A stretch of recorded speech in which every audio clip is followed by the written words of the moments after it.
Good evening everyone. Today we are going to do the daily lead code challenge of 20 January 2023. That is question number 491, non-decreasing subsequences. So what the question is saying, we are given an integer array nums, written all the different possible non-decreasing subsequence of the given array with at least two elements. You may return the answer in any order. So what does non-decreasing mean? It means increasing order. And we have to return at least two elements and the order of answer does not matter. So whenever we are asked to return all the subsequences, all the subsets, all the subarrays, that give us a hint that we have to apply backtracking or recursion.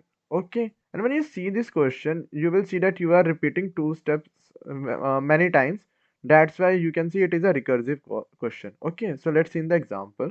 In the example, we can see that what we are getting. First, non-decreasing means after 4, any number greater than 4 can come. But if after 4, 3 is coming, that should not be true. We should not return this case. Okay. And what is the difference between subsequence and subarrays? In subsequence, you move in any direction. In subarrays, the elements should be adjacent to each other. Okay.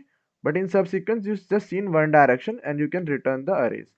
So when we see this question, we start with 4.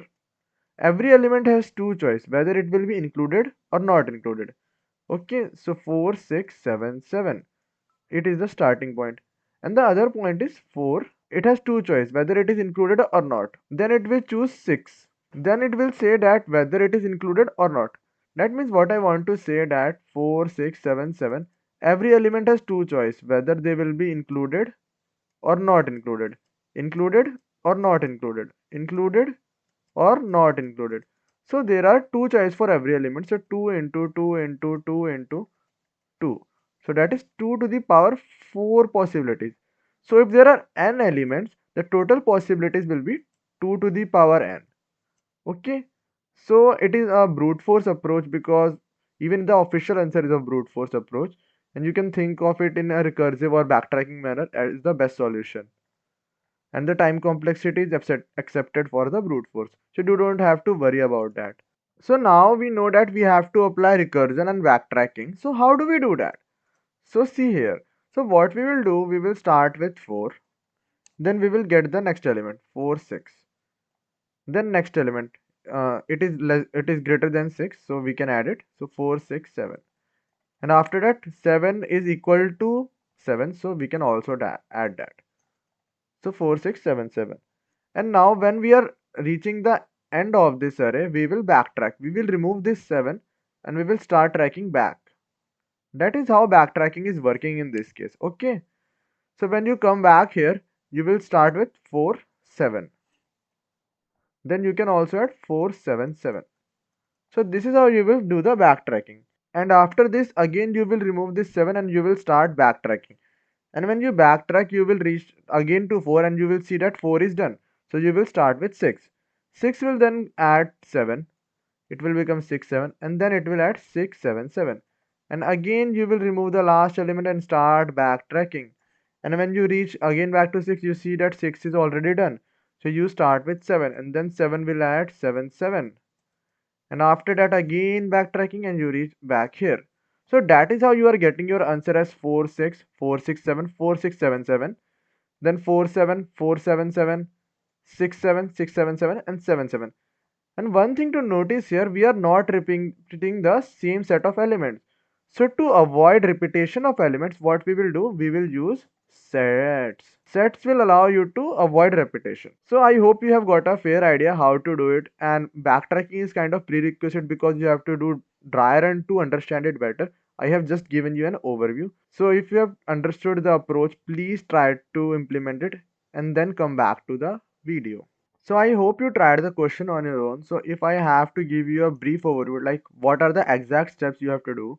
So first step you have to do is you have to create a ith index, which will give us two choices, whether to include current vector, whether that element will be included, or whether that element will not be included. Second thing you have to keep in mind that the size of the vector, current vector size, should be greater than or equal to 2. Then we will add it in our answer. And third point you have to keep in mind is you have to create sets to avoid duplicacy in every recursion call. Okay, whenever we are calling recursion, some sets will be repeating. So we are creating sets in every recursion call to avoid any duplicacy. So these are the main three steps you have to do in this question. Let me zoom it for you and start coding. So to code this, what are the three steps I told you? You have to keep those in mind and you will be easily able to do it. So for avoid passing by reference every time, we will just create some global variables. So we don't have to pass them every time. And we have to create a vector of vector. What is this integer? And it is giving us the size of the number array. And we have to create a vector of vector array to return our answer. Why vector of vector array? Because we are returning vector inside a vector array. So we have to create a vector of vector array, and that would be our result or answer array, whatever you want.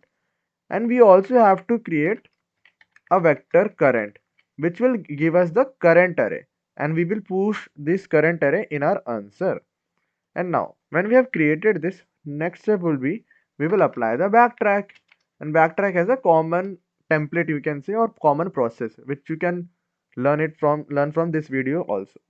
So what you will pass, you will pass the number array and you will pass the starting index. And after that, finally we will return the result to the compiler. Now let's just create the vector void backtrack function. Why void? Because we are not returning any value, we are just inserting the values in our result vector. So void backtrack, you will pass the number array, you are passing it by reference to avoid any creation of copies, and you are passing the starting index. Let's name it as idx or whatever you want. Now after this, what's the first thing I told you? If current vector size is greater than equal to 2, then we will push it in our answer. Yes or no?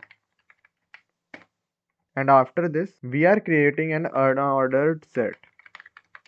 Unordered set to avoid any copy creation during any recursion call.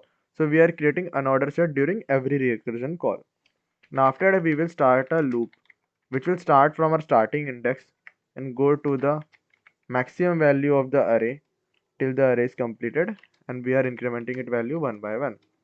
And when we are done with this, what we will do, we will check conditions. What's the main condition? What the main condition is, if nums dot I is greater than or equal to the last element pushed current back, then we can add it to the vector. That is, if 6 is greater than 4, then only we can add it to the current. Yes or no? Also, what I told you, we have to avoid discrepancies. So we are using set. Set will do, set will find the duplicate if available. So set find nums I equal to set dot end. This will iterate in your set and avoid copy creations or avoid any duplicates. And after this, you also have to check for one case. Initially, the current vector will be empty now. So before this, you have to write if current is empty, then also we are good to go. We will add it to our solution. Yes or no? And this is an or condition, so it will happen if any of this is true, and after that we are checking for any duplicates. Getting it? And when you are done with this, you will do what? You will push back the numbers in the current vector. You will push by the indexes, and after that you will again start backtrack with the I plus 1 index, next index. Also you will pop back when you are done with the array and you are returning back, so you will pop back. And when you are popping back, you will also insert them into the set to avoid any duplicacy. So this is all the steps you need to do, and when these are done, you are good to go and your code should work.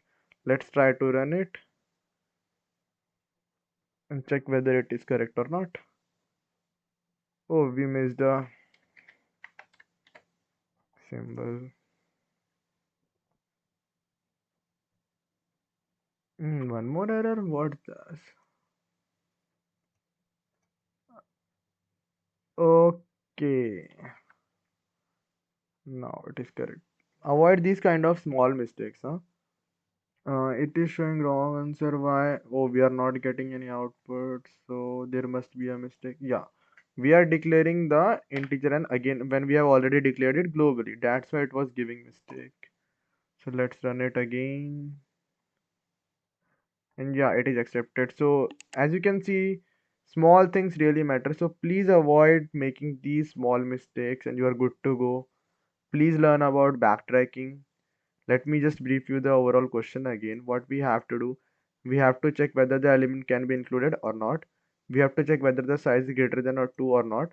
And we have to create sets to avoid duplicacy. We was backtracking when we reach the end of the array. Yes or no? That's how we was backtracking.